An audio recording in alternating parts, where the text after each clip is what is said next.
that Beijing poses to our democratic institutions. Can any of you speak to the importance of remaining vigilant about the existential threat non-aligned states like China poses to Canada? And further, with your remarks about the strategic partnership that the government is speaking about, could this potential diplomatic and economic appeasement hurt Canada in the long run?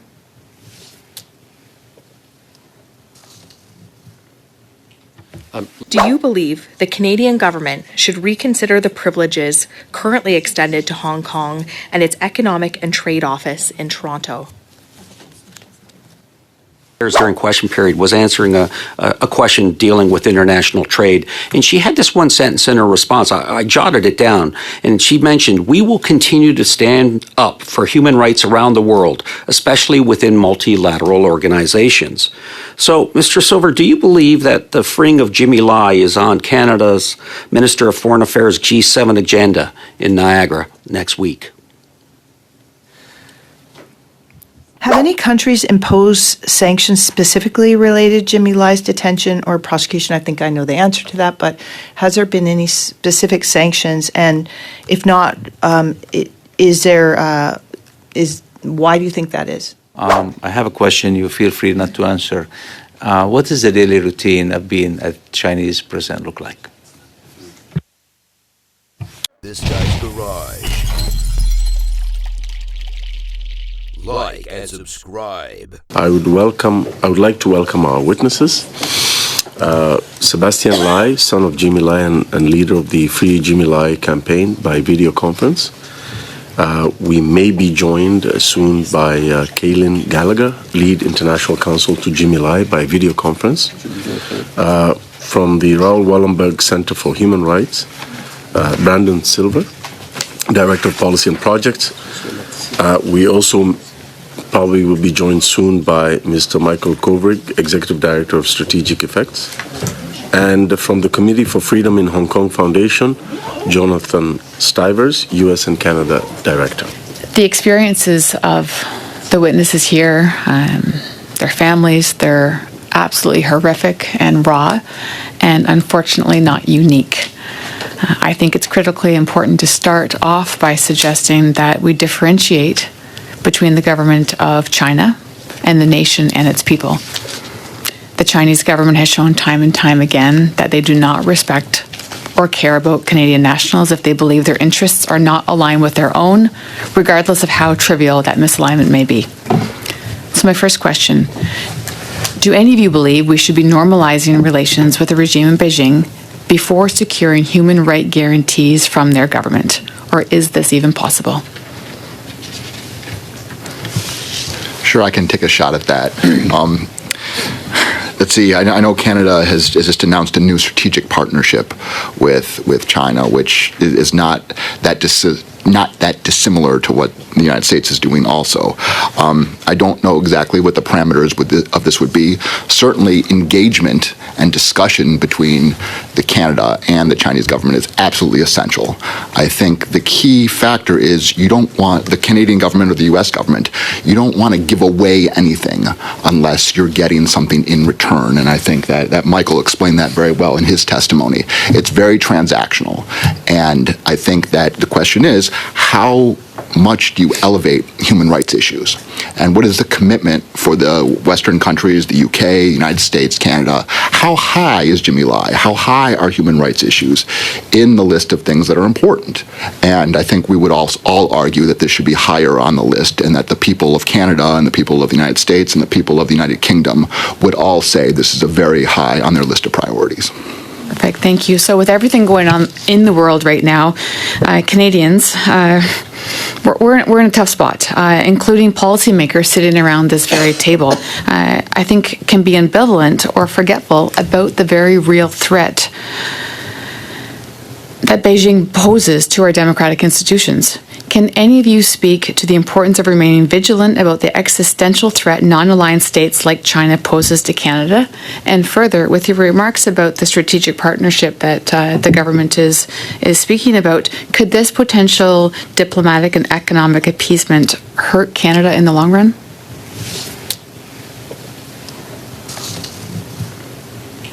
Let me speak briefly first to actually a point in your previous question on normalization.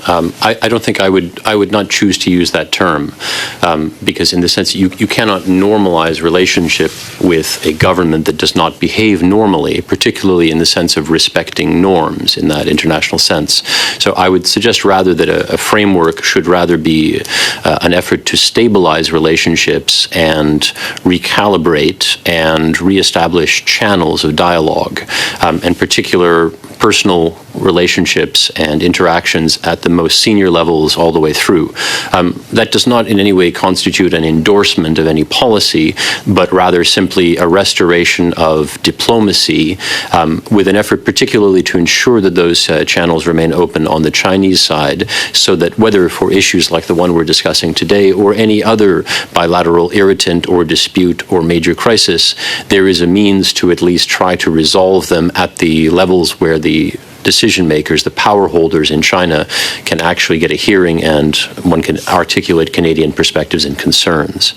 To your second question, I think it is imperative that we take a long and more strategic view of the relationship with China in the broader geopolitical context and be particularly mindful of the risks. And I think it's particularly important for politicians, for members of parliament and for the government to ensure that Canadian citizens understand the potential costs and risks of any sort of deeper engagement. I understand perfectly well that for whether it's a corporate CEO or a politician, there is constant pressure to deliver immediate results and returns.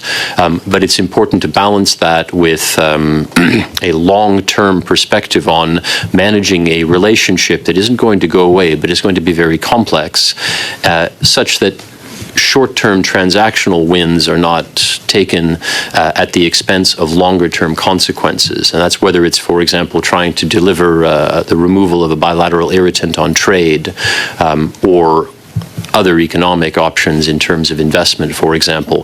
One needs to be looking at the longer-term national interest and the wider interest of Canadians and carefully weighing what the implications will be for national security and for the security of our population in doing so.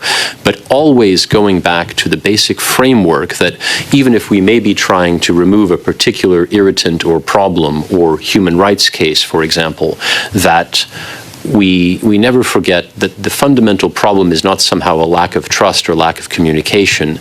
It is that the Chinese Communist Party has a global agenda that is fundamentally adversarial and harmful in many respects, not all, but many respects, to the national interests of Canada and the interests of Canadians and those of most of our like-minded states and citizens of open societies. And we need to make every decision understanding that framework, not from the perspective of containing China or doing any harm to Chinese citizens or to the nation of China, but rather to protect ourselves from the either deliberately harmful actions or the negative externalities that are caused by China's own state security system or internal political economy dynamics. Our role is to protect ourselves. Thank you. Thank you very much. You've talked about lawfare, the weaponizing of the law to go after media freedom, human rights defenders, as something that's not just happening in Hong Kong, but something that is happening around the world, where those that oppose media freedom are actually learning from one another and, in fact, training one another how to do this. And you see it, for instance, in the Philippines with Maria Ressa, who was accused of tax evasion. In Hong Kong, of course, it's the national security law. There's fraud laws, defamation, where the actual laws and legal system of a country is being used to undermine the very rule of law that they are intended to uphold. So I'd like to start with Ms. Gallagher, but I can see that some of the others on the panel would like to weigh in as well. So Ms. Gallagher, go ahead. Thank you so much for your question. It's exactly right. This is a real trend that we're now seeing. So I represent many publishers and journalists around the world who are targeted in a deliberate attempt to silence them and to stop them speaking truth to power. And increasingly what I'm seeing is the use of laws which are not just traditional legal weapons that are used against journalists, like, for example, defamation laws, but a much wider range of laws being deployed. And quite often what we see is deliberately trying to smear the journalist or the publisher. So Jimmy Lai, for example, being accused of being a fraudster in essence. Jose Ruben Zamora, the publisher of El Periodico in Guatemala, similarly being accused of money laundering. Maria Ressa, Nobel Peace Prize winner, accused of being a tax evader. So these are all tactics which we now see. And that's quite deliberate, because what it's designed to do is to undermine the messenger, to make the audience lose trust in the publisher, in the journalist, in their newspaper or in their broadcast organization. And as a result, it undermines the message. So that's a real tactic that we're seeing. I'm speaking to you just a couple of days after I spent some time with one of my other clients, Paul Caruana Galizia, whose mother, of course, was assassinated 8 years ago in Malta for being a journalist in October 2017. And at the time of her death, she was facing 48 different lawsuits. So like a legal whack-a-mole, where she was facing multiple different cases. And the Caruana Galizias are very clear that there is a direct link between what their mother experienced and the kind of tactics that we're seeing in Hong Kong against Jimmy Lai. This barrage of spurious lawsuits, having to fight a war on multiple legal fronts. But the most serious one of all, of course, is the NSL and sedition trial, which he faces now because of the very, very grave sentence which would potentially come from it, which we think is likely to come from it, which in reality would condemn this man to death. And you mentioned all of these tactics in different countries. Is that a coincidence, or is there an actual deliberate attempt to share these practices, what works, what doesn't work, between countries that intend to undermine media freedom? My view is that we see these pages being taken from the authoritarian playbook and being used in different countries. It's not coincidence. It's a deliberate strategy. I see tactics which have worked well, for example, in the sense that they have silenced journalists in Iran, or transnational repression methods used by Iran, then spreading and being used by China, for example. So what we see is that dictators and authoritarians are learning from each other, and they are getting very creative in the tools they use to try to silence journalists and publishers like Jimmy Lai. And we need to get creative too and learn from each other, which is why I'm so grateful that you're having this hearing today, and you're hearing from this very wide range of witnesses on this critical topic about this human rights hero. And Canada has been leading on the Media Freedom Coalition, and this could be a forum where we could actually also mobilize globally to ensure that we're countering those tactics. Is there, I would just put it to Mr. Stivers first, if you want to add to any of those questions, and then to the others if there's time. I mean, I can't say it any better than Ms. Gallagher, but it's not rule of law, it's rule by law. And it's authoritarians using law, or so-called national security law, which has nothing to do with national security. I even don't like even calling it that. But it's rule by law being used to advance authoritarian priorities. Brendan? To your point about the Media Freedom Coalition, under Canada's leadership, both in 2023 and in 2024, the Media Freedom Coalition issued statements on the deteriorating press freedom situation in Hong Kong, and particularly urging the release of Mr. Lai, and expanding upon Keelan's very compelling and comprehensive interventions as to the authoritarian playbook on lawfare and attacking press freedom, and the need for a commensurate response from the community of democracies to uphold our shared values. There is no better moment to do so than next week via the G7 as a collective of rule of law nations that are fighting in common cause. There is a convergence, a rare convergence in this fractious diplomatic sphere globally, where the case of Jimmy Lai is a point of unity in this parliament across party lines and amongst our allies in the G7. Thank you. So we can use that opportunity to push back on these authoritarians. Thank you very much. Beijing had promised Hong Kong the one country, two systems framework under which Hong Kong would continue its political, economic systems for 50 years until 2047. Under this framework, Hong Kong enjoys a high degree of autonomy and special privileges granted by many Western democratic countries, including Canada. The oppressive nature of the NSL and the trial of Jimmy Lai in Hong Kong signifies the city no longer enjoys this high degree of autonomy. Do you believe the Canadian government should reconsider the privileges currently extended to Hong Kong and its Economic and Trade Office in Toronto? Thank you for that question. It's extremely important. We all know that the one country, two systems framework is gone. China doesn't even pretend very much that it still exists. They control Hong Kong completely. And the extent, the U.S. in 2020 revoked Hong Kong's autonomous status under U.S. law. I believe Canada has also. But yet these Hong Kong economic and trade offices continue. And make no mistake, they're not about economic and trade issues. This is a de facto embassy for the Hong Kong government to conduct diplomacy and reach out to the people of Canada and the United States. There's been, and in Europe, there have been cases. There's been espionage cases in the UK and Germany regarding actions that have emanated from those offices and their affiliates. There's no justification for them. And even worse, the fact that not the Chinese government hasn't put bounties on activists in Canada, the Hong Kong government has. How can a city government, how can we allow, from Canada to the United States, how can we allow a city government to take such brazen actions?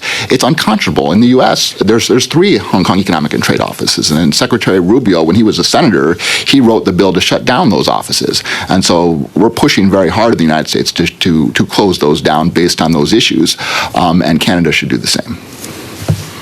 Thank you very much for that answer. I'm going to turn to Mr. Lai. Mr. Lai, what single action from Canada, public or private, would most help free your father now, and how should we coordinate it with the United States and United Kingdom for maximum pressure?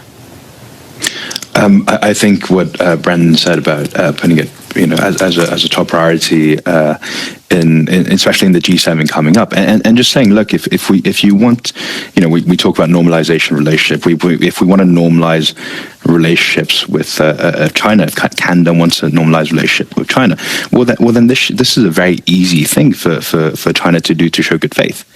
I mean, logistically, this is putting a 70, soon to be 70-year-old man who spent 5 years in prison on an airplane, sending him back to his family. I mean, this is an incredibly simple thing to do, and if China can't even do this, when Canada has already called for their release, when so many countries have called for it release, when it's such a black and white case, then what can we possibly expect with a normalization relationship? Just putting it front and center and mentioning in all bilateral engagements between Canada and China, and saying that this is a case that matters.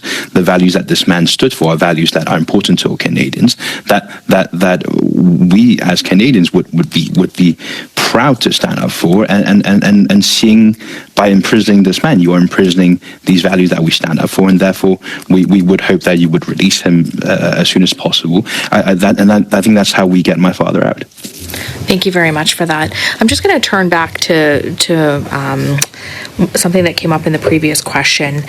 You mentioned the G7. We mentioned we're all well aware of the threat of the Chinese communist-controlled police stations in Canada and media coverage on that topic. So how can Canada lead a G7 plan to protect diaspora communities from traditional repression such as these and the threats and harassment that they pose? And what assistance should victims be able to access quickly, both legally and practically?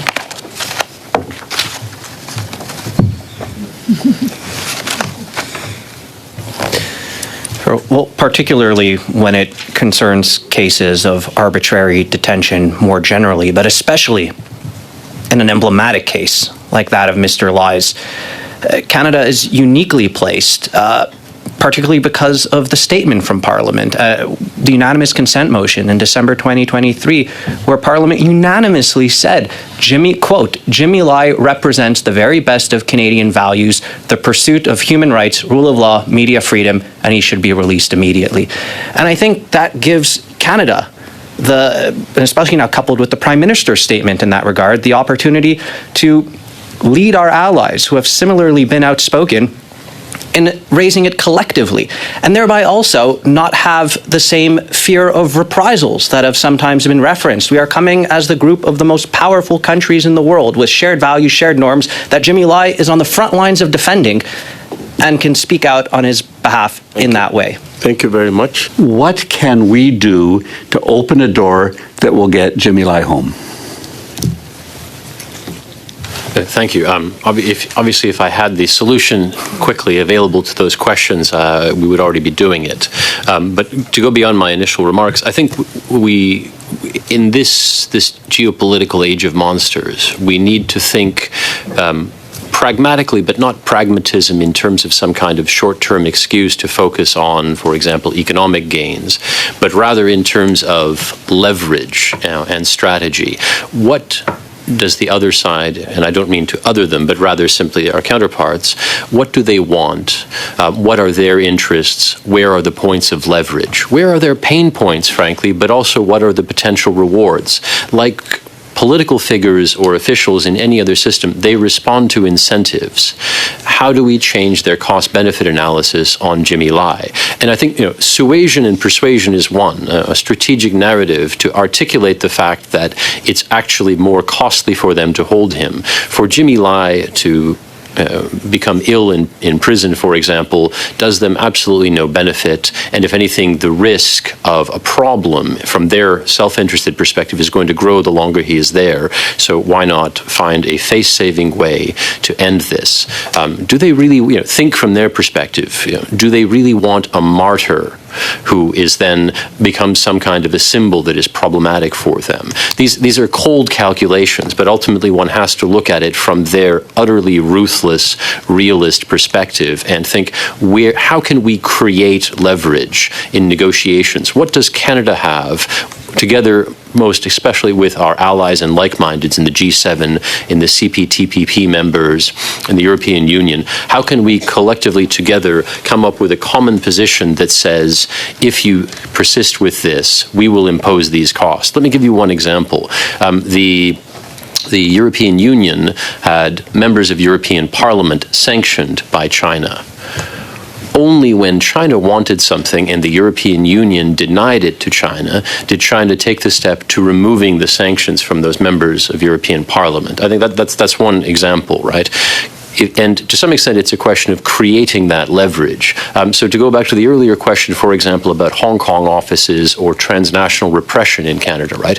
We need to look at all the tools we have going across the dime fill to limit and constrain those offices from doing anything harmful in Canadian society, from assuring all Canadian citizens, regardless of their national origin or ethnicity, that they are safe in Canada, and our law enforcement services and our investigative services, our intelligence services will work together to protect them and assure them that there will be no transnational repression in Canada, and then from there look to extend that. I don't want to put words in your mouth, but it seems to me to do that, you need to understand the other party and you need to talk to them. So that would be my opinion. Mr. Lai, looking at the screen, with my old consular hat on, I want to know how your father's doing, and I want to know how your father's doing. Unfortunately, a brief response, please. Thank you. Yeah. As I mentioned before, my father's health is very poor. Unfortunately, I can't go back because I advocate for him, and so all the information I get, all the communication I get, is because he has appeared in court. So in court, he's visibly gaunt, much skinnier. Obviously, the information about how he's being held is public. His diabetes is public, and the fact that he's having heart issues is also public. But look, I think it's a situation where obviously in the last 5 years, the attempt is to break him. I mean, it's to break this man. That's why they put him in solitary confinement. It's to tell you that nobody cares about you, that you've done all this for nothing. And so it's no wonder that his health has gotten so much worse. But to quote the poem Invictus, his head is bloodied but unbowed, and so he's still fighting. Based on your experience, what are the warning signs of hostage diplomacy Canadians should watch for, and what specific policies would deter the Chinese Communist Party from detaining Canadians again? How long do I have for that? I don't think there are necessarily specific warning signs. It varies from country to country. But briefly, there are particular states that engage in that behavior. But I think the way to look at hostage diplomacy is not as a consular issue exclusively or as simply that kind of hostage taking. It is one tool in a coercive kit that authoritarian states that are less respectful of norms and laws are willing to use. And they will use whatever tool in the kit they think is going to get what they want in a given case.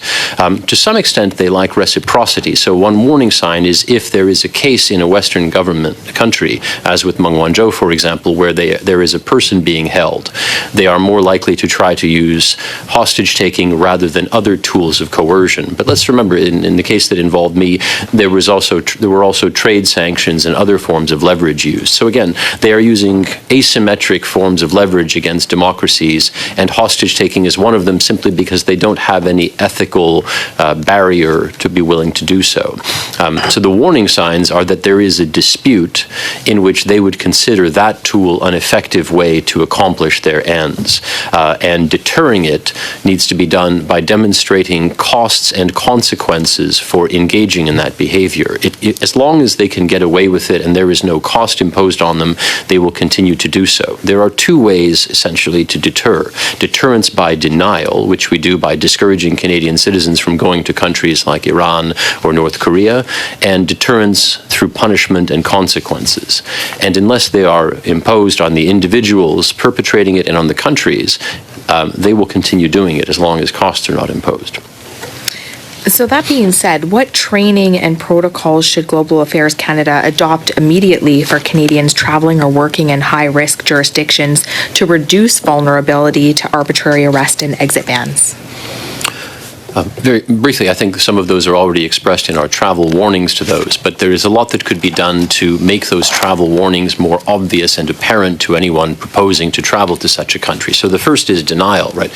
If there is a risk and the government does not want to incur the burden of having to rescue someone from a country like that, the easiest thing to do, first of all, is to not allow the situation to happen in the first place. And so there are various ways to, even in a democratic open society, to deter our own citizens from putting themselves at risk, and for example, encouraging them or creating processes when you're buying plane tickets, let's say, right? You have to obliging you to register with the relevant embassy, but also obliging you to go through some kind of checklist and travel preparation forms, for example, that obliges you to consider the risks to yourself and whether you really understand what you're doing in going to a place like that, and going through a number of steps that would not only deter people from going to places where they're at risk, but also set up more protocols to ensure that if they are there are better means of trying to provide care and protection to them. Another crucial one, frankly, would be creating a legal framework in which the government has a legal obligation to actually provide that consular assistance rather than just a more generalized bureaucratic responsibility. There are many others, but for the sake of brevity, I'll stop there. Thank you very much. Mr. Stivers, what has worked best in Washington to counter Communist Party coercion, sanctions, export controls, visa bans, or coordinated statements, and how can Canada plug into those tools without hurting our own economy? And if Beijing ignores allied pressure on Jimmy Lai, what next step measures should Canada champion at multilateral associations to raise real repercussion costs without isolating our allies? Well, thank you for that question. First, I would say the U.S. definitely needs to do a better job. I think it's important that there's consequences. The Chinese government is like any other government. They're always weighing consequences of their actions. And when they know there might be something negative that would occur because of an action, they take that into account. Appeasement is dangerous. Showing weakness is dangerous. And this is not some tough guy thing. This is how the Chinese Communist Party operates. And they take advantage when they see weakness. And when they know that there will be a strong response, which I would argue the United States has not taken strong enough responses, then they definitely calibrate their actions. I think I'm my time. You still have 20 seconds. I still have 20 seconds. Well, thank you very much. Really appreciate those remarks, and thank you so much for being here today. If we have a few seconds. Sure. And I would just say the biggest fear of the Chinese government is that there's a multilateral effort, that it's not just Canada, it's not just the United States, it's not just the UK. There's a multilateral response of all of these allies and partners saying the same thing and being on the same page. That is their worst fear diplomatically, and that takes a lot of work for our countries to get together, but they should do so. Thank you very much. Because I think it's useful for our government to be able to say, not only are we standing up for a champion of human rights and journalism freedom, but we're also standing up for ourselves, and we're standing up for our interests. So any advice, and I might start with you, Mr. Silver, on things that we should be doing in this country to protect our national security, our national interests against the threats that the extrajudicial application of those laws could represent to our people. Thank you very much, Honourable MP Blair, for that very timely and important question. Because as I referenced in my opening remarks, the impunity, or perceived impunity, surrounding the persecution and prosecution of Mr. Lai emboldened the Chinese Communist Party and authorities in Hong Kong to engage in that transnational repression, to issue bounties targeting Canadians on Canadian soil. So mass domestic repression often morphs into external aggression. So mitigating that sense of impunity, ensuring justice and accountability, marshalling public opprobrium, diplomatic efforts in coordination with allies can create that tipping point that Keelan so eloquently and aptly described, where whether it's the Hong Kong authorities or the Chinese Communist Party that controls them, that they feel and understand that there are repercussions for these actions and that it is not worth the cost of pursuing them.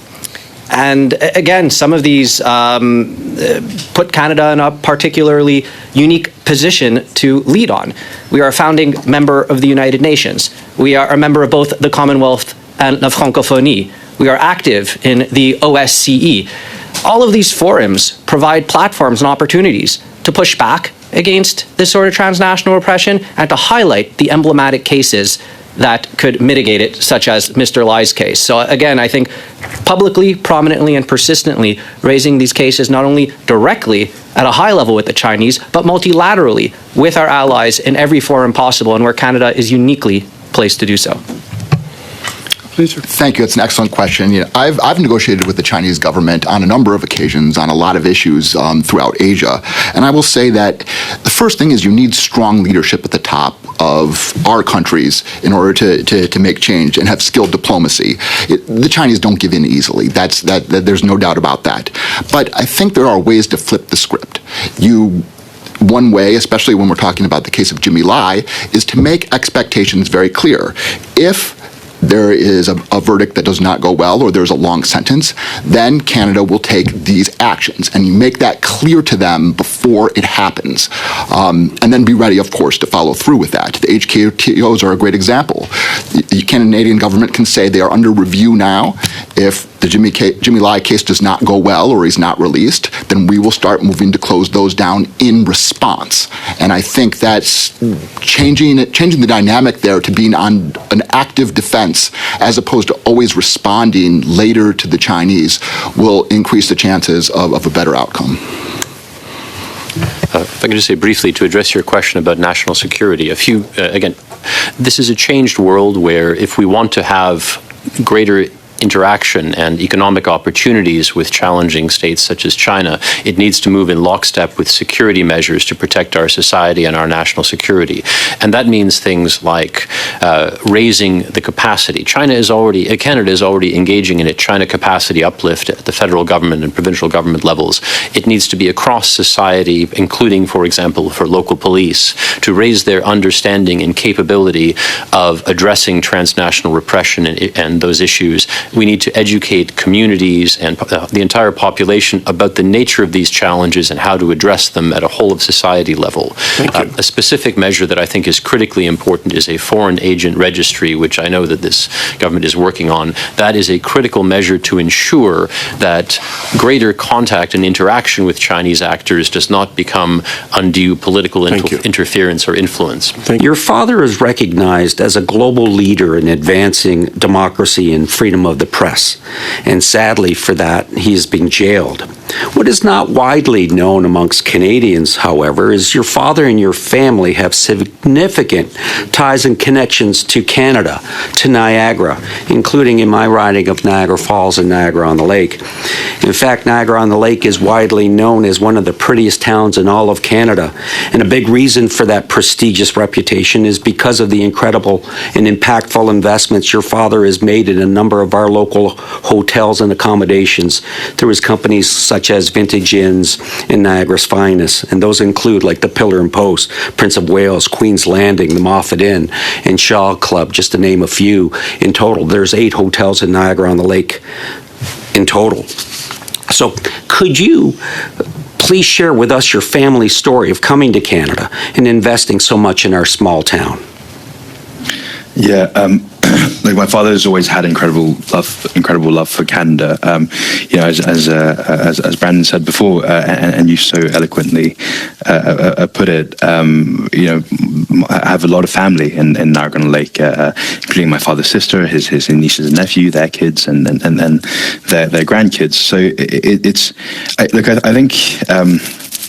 One of the things that I realized in fighting for my father over the last 5 years is how incredibly, obviously, courageous his stance was, but also how he knew that it was a necessity. I mean, everybody knows that it's much more comfortable in Niagara-on-the-Lake than in the Hong Kong jail cell. That's no, you know, there's no argument there. But the fact that a man would choose to be away from his family,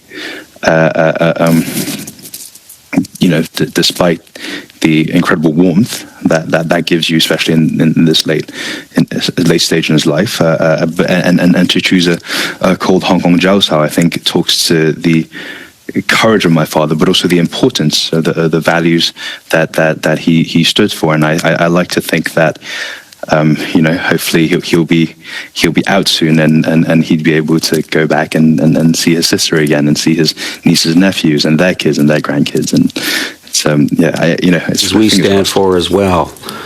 And I believe your father, the last time he did come to Niagara-on-the-Lake was about 2018.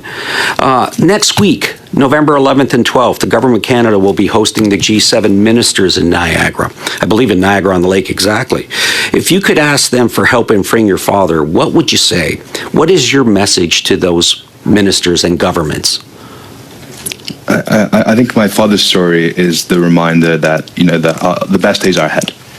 Right. I mean, here's someone who's willing to sacrifice everything he has to stand up for the freedoms and democracies that we all love and share, and that we would all like to see more of. And in light of that, in light of these beliefs, I think it's incredibly important to tell Hong Kong and China that this is not in the best interest to have this person die. I mean, this is a person who has given everything that he has for these beliefs, and as democratic countries, he's almost a representation, a distillment of all these beliefs in a man who's sitting in prison in Hong Kong. So I would like for them to join in unison to call for my father's release and work for that to become reality. Thank you. Mr. Silver, just the other day on Tuesday, the Minister of Foreign Affairs during question period was answering a question dealing with international trade, and she had this one sentence in her response. I jotted it down, and she mentioned, "We will continue to stand up for human rights around the world, especially within multilateral organizations." So, Mr. Silver, do you believe that the freeing of Jimmy Lai is on Canada's Minister of Foreign Affairs G7 agenda in Niagara next week? We're particularly pleased that this case is a unifying one. As I cited in quoting the unanimous consent motion of December 2023, Parliament as a whole espoused that Jimmy Lai represents the very best of shared Canadian values. So I trust that based on this unanimous will of Parliament, that the government will seize any opportunity in front of it to save the life of a human rights champion who is suffering immensely as we speak today. And we've been encouraged that the Prime Minister recently spoke out, and hope and trust that the government will use, as you suggested, any opportunity multilaterally, whether at the G7 or the UN, or even in this strategic dialogue with China. There is a consular dialogue as a part of it. Jimmy Lai's case should be a standing agenda item in the consular dialogue. Thank you. Thank you very much. My first question is to Mr. Silver. Which officials and entities tied to Hong Kong's national security law prosecutions meet the legal threshold for Canadian Magnitsky sanctions today? And how would we structure listings to be effective and defensible? Well, speaking more generally about Canada's sanctions, laws, whether the Special Economic Measures Act, the Justice for Sergei Magnitsky Act, it's anchored in international law, in human rights protections. And the fact that, as Keelan referenced earlier, the UN Working Group on Arbitrary Detention, a number of UN special rapporteurs have cited the egregious violations of human rights law, of China's international legal obligations, that certainly in the cases presented here from a legal standpoint, the Canadian thresholds under our targeted sanctions laws would have been fulfilled based on the violations inherent in the national security law enforcements. And perhaps, Jonathan, I know the Committee for Freedom in Hong Kong has made a number of sanctions submissions relating to Hong Kong authorities and might have more to share substantively beyond the legal dimensions. I would just say it would be good to start with the 48 Chinese and Hong Kong officials that have been sanctioned by the United States under different administrations, both the Trump and Biden administration. We believe those definitely meet the threshold. There are others, but we think those definitely meet the Magnitsky threshold. My next question would be to any of you who know the answer to this. Have any countries imposed sanctions specifically related to Jimmy Lai's detention or prosecution? I think I know the answer to that, but has there been any specific sanctions? And if not, why do you think that is? I don't know that anyone has been sanctioned specifically for Jimmy Lai. It's been, I think the sanctions designations have been broader than just Jimmy Lai. It's been repression, it's lack of autonomy, it's political prisoners generally, it's transnational repression. Those are the reasons that are given as opposed to a particular political prisoner. But certainly the jailing of 2,000 political prisoners since 2019, many of whom are still in prison, has been the reason for sanctioning a number of almost all of the Hong Kong and Chinese officials. If I may just make a comment about a sanctions-related issue that the Honourable Mona Fortier raised earlier, which is the issue of dual citizenship or the lack thereof with China. I think this is a critical issue because China does not, the government of China violates its own laws and principles in dealing with these cases. The nationality law of China explicitly states that if a Chinese citizen acquires a foreign citizenship, they automatically lose their Chinese citizenship. There are different provisions for Hong Kong citizens, but all the same.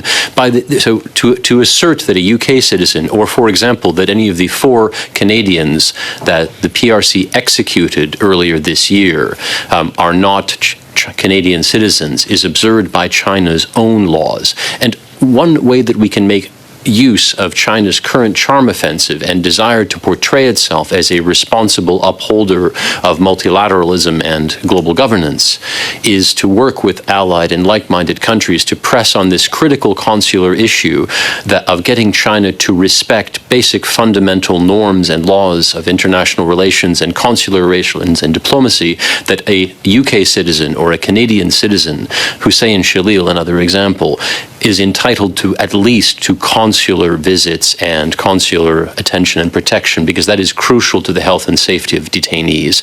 And that can in turn be used as a further means of leverage and influence in a case such as Jimmy Lai's. And ultimately, progress on economic issues that China and Hong Kong want needs to be conditioned simply on compliance with international agreements that China has already accepted and agreed to. We are simply asking them to comply with their own laws and with the international treaties that they have signed. Thank you. What would you say is the smartest way for Canada to update our business risk advisory on Hong Kong and mainland China so companies, universities, and investors avoid feeding surveillance, censorship, or forced labor supply chains? Very, very brief response. Briefly. Well, we commend Canada for having done that, and in connection with Mr. Lai's case and the weaponization of the national security law, Canada and a number of countries updated travel advisories, warning whether it's tourists or business people that the arbitrary, and I'm quoting here, the business advisory, that they should take notice of the arbitrary application of local laws that pose high risk. And that gives us leverage. We can use those advisories and show the Hong Kong authorities that if they were to release these prisoners, that would encourage the trade, the investment, the tourism that has rapidly declined as a result of their persecution and prosecution of peaceful advocates like Mr. Lai. I have to wonder that, when going after your father, there's a much bigger motivation behind that. If you could perhaps reflect on that. Sure. Thank you very much. I think my father was, in what he did was the belief of many Hong Kong people, right? That these freedoms are what makes the place special. It's because we have the rule of law, the free speech, free press, and all these things are sort of distilled within my father, within his journey. That's what made Hong Kong special, and that's what Hong Kong wanted more of. He always had this sort of tongue-in-cheek phrase where he said, "Hong Kong is so poor that all they have is money." Which I found quite sweet and quite apt. But I think in some sense the Hong Kong government has made a tremendous misstep. They arrested my father thinking that he, as they put it, was this black hand behind the protests, this quote unquote foreign agent, right? I mean, their idea was that why would someone sacrifice everything that he has in order to stand up for freedom and liberty? Why wouldn't he just run away? So there must be something. And after 5 years of having him there, after going through all this stuff, after torturing one of the witnesses to give testimony, they have found that to be totally untrue. That he did all of this because he knew that it was the right thing, as do many of you. Know that this is the right thing, and that he never advocated for any extreme views, and was always a man of peace. And so now in their hand, they have this prison of conscience, this human rights hero, as many people here put in, and many people around the world agree. And I think they're in a situation where, frankly, they don't really know what to do with it. And that's why it's so important to push them to release my father, to tell them that, look, this is someone that we want. And if he dies there, well, there's going to be very real consequences. I wanted to ask Ms. Gallagher one more question, because we know that it's not just a targeting of individuals, but also everybody around them, their support, including their lawyers. I wonder if you could talk a little bit about the threats that are happening to you and to the legal team, and what maybe we could also do to help in that. Well, these are two tactics which go hand in hand. The first question that you asked Sebastian about the media ecosystem ties into this concentric circles approach, where as well as targeting Jimmy Lai, who's at the epicenter of their campaign, they target everyone associated with him. And that's part and parcel of what they're trying to do. So what I'm increasingly seeing in my work is the targeting of publishers in order to shut down a newspaper. And in essence, by going after Jimmy Lai, the biggest fish of all, by shutting down Apple Daily, by having this very high-profile trial where more than 160 articles from Apple Daily, opinion pieces and videos are labelled as criminal, that sends a very, very clear message. And put frankly, if they can get Jimmy Lai, the biggest fish of all in media terms in Hong Kong, in prison, it sends such a message to the small fry. It makes very clear to everyone else that if they dare to speak out, they may be next. And that's the same kind of tactic that we're seeing with the ever-widening concentric circles of targeting people in his system, in his hinterland. So They've targeted family members. Now, I'm very inspired by the bravery of Jimmy Lai, my client, of course, but I'm also very inspired by the bravery of another of my clients, Sebastian Lai, who you've all heard from today. Sebastian has been targeted and threatened simply for being a son speaking out for his father. It's very likely that in light of giving testimony today, we'll see abusive pieces in state media in the coming days. That's a pattern that we've seen when Sebastian addresses the United Nations.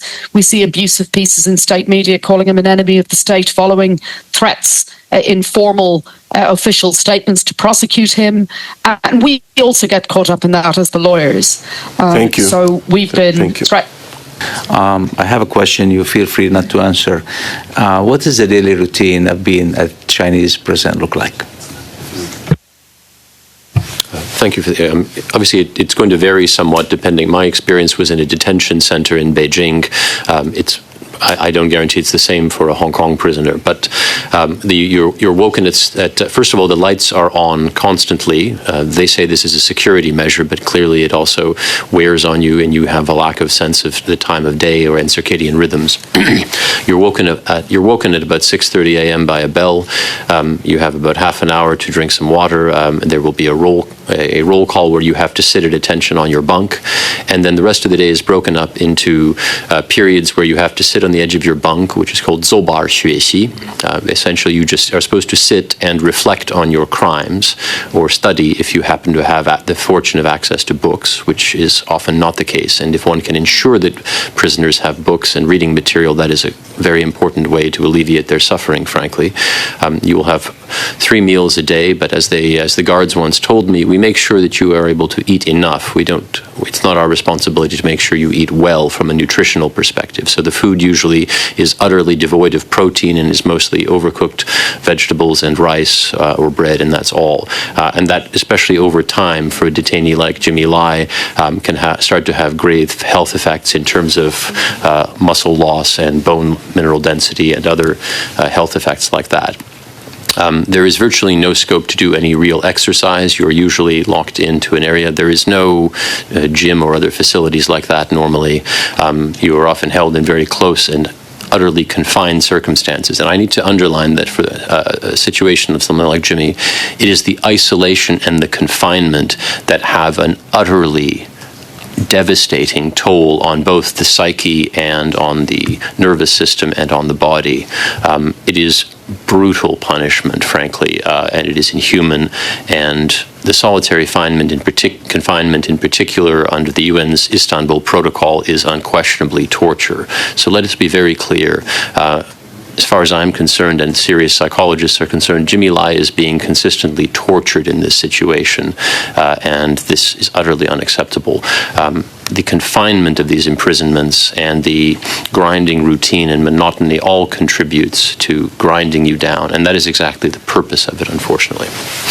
Obviously, the Chinese Communist Party, who runs China, do not, their human rights approach compared to ours is a wide gap, and they don't seem to admit to a mistake. How can we deal with such a scenario where we know, the arrogancy is that at best now, and they're getting more powerful, and we can have multiple scenarios ahead of us similar to what happened to you and the other Michael, and now what's happened to Mr. Lai. So what's the best approach to deal with China? Very, very brief response. We're already over time. Take this on human rights. Multilateral.